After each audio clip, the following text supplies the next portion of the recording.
Ay, hindi ko talaga naalala.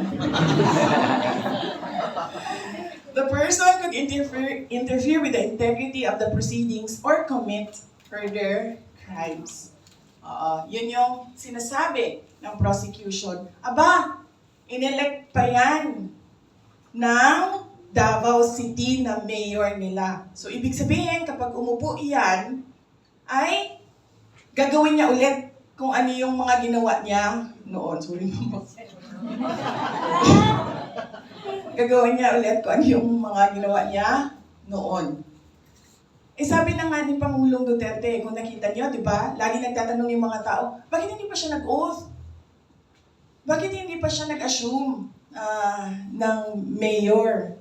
Bakit naka-acting mayor kayo? Kasi kapag nag-assume ang isang mayor at hindi siya, wala siya dyan, OIC lang ang tawag doon sa humahalili sa kanya.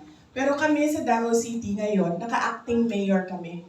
Kasi yung mayor namin, hindi siya nag-oath at hindi siya nag-assume ng posisyon niya. So, ibig sabihin doon, nakikita niyo pa na wala siyang intent na maumupong mayor ng Davao City. At simple lang ang sagot noon. Sinabi ni dating Pangulong Duterte, gusto ko lang na nandoon ako. Kung ako ay magbi-mayor, nandoon ako para sa taong bayan. Sabi niya, kaso nandito ako sa loob ng detention unit.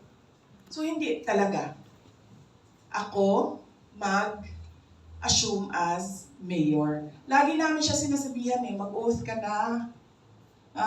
Dali lang naman yan, sabi namin. Lahat naman ng Pilipino abroad pwedeng mag-oath sa mga consul natin. Meron tayong mga embassy abroad. Ayaw niya. Ang sinabi niya, tingnan natin kung anong mangyari sa kaso ko dito sa ICC. So, ibig sabihin nun, wala siyang intent na bumalik sa posisyon. Contrary to sa sinasabi ng prosecution na siya ay babalik ng mayor at gagawin na naman niya ang mga krimen kuno na sinasabi ng prosecution. So yan po ang mga dahilan kung bakit dinideny ang interim release. At lahat yan, wala sa profile sa kaso ni dating Pangulong Rodrigo Duterte. Kaya kung nakikita nyo, ang opposition ng prosecution hindi na base sa batas, kundi base na sa, sinabi ng anak niya, ganito, ganyan. Kaya kagabi, inaayos namin yung sagot. Buti na lang ay in-upload niya at pinablicize niya yung kanyang opposition. Kasi nabigyan ako ng pagkakataon na sumagot din publicly. Kasi kapag hindi niya po yun pinablish, ay bawal po sa akin ang magsalita.